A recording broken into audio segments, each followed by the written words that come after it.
ஆண்டவராகிய இயேசு கிறிஸ்துவின் நாமத்தினாலே உங்கள் யாவருக்கும் என் அன்பின் வாழ்த்துக்கள். இன்றைய கர்த்தருடைய வார்த்தை நிச்சயமாய் வரும்.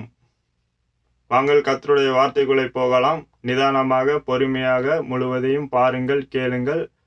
கர்த்தர் உங்களை ஆசீர்வதிப்பாராக விசுவாசிக்கிறேன்.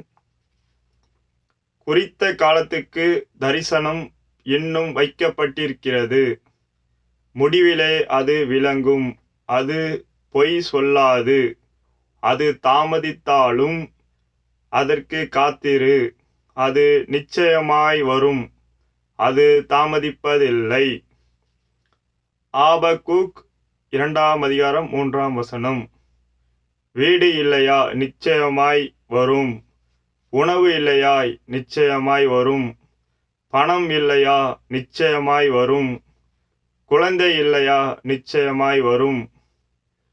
அநேகர் பணங்களை பல கம்பெனிகளிலோ நிறுவனங்களிலோ இல்லை மக்களிடம் பணத்தை கொடுத்துட்டு திரும்ப கிடைக்காம கஷ்டப்பட்டு இருப்போம்.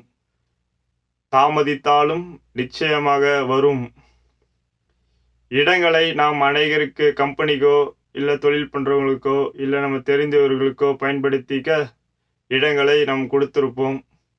அந்த இடங்களும் நமக்கு கிடைக்காமல் தடை செய்யப்பட்டிருக்கலாம், இல்லை ஏமாற்றம் செய்யப்பட்டிருக்கலாம். நிச்சயமாகவே வரும். விசுவாசிங்கள்.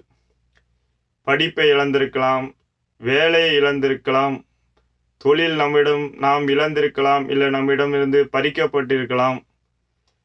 எவைகளாம் நாம் இழந்தோமோ அவைகள் கண்டிப்பாக நிச்சயமாகவே வரும். நிச்சயமாய் வரும். விசுவாசிங்கள். விசுவாசமே உலகத்தை ஜெயிக்கிற ஜெயம். நாம் வாழ்க்கையில் எதெல்லாம் இழந்திருக்கோமோ அது நிச்சயமாகவே வரும். காத்திருங்கள். அந்த காத்திருப்பு கர்த்தரிடத்தில் ஜெபித்து கொண்டிருங்கள். நாம் இழந்ததை காத்திருந்து பெற்றுக்கொள்வோம். பல மடங்காக நிச்சயமாய் பெற்றுக்கொள்வோம். கர்த்தருடைய வார்த்தை பொய் சொல்லாது. இந்த வார்த்தையை தினமும் நாம் தியானிப்போம். நிச்சயமாய் வரும். நாம் இழந்த பணங்கள் நிச்சயமாகவே வரும்.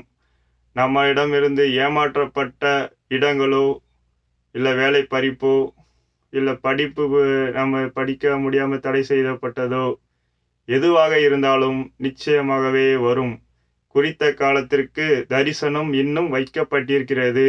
நிச்சயமாகவே வரும். விசுவாசிங்கள். இன்றைய வார்த்தையை கேட்ட பார்த்த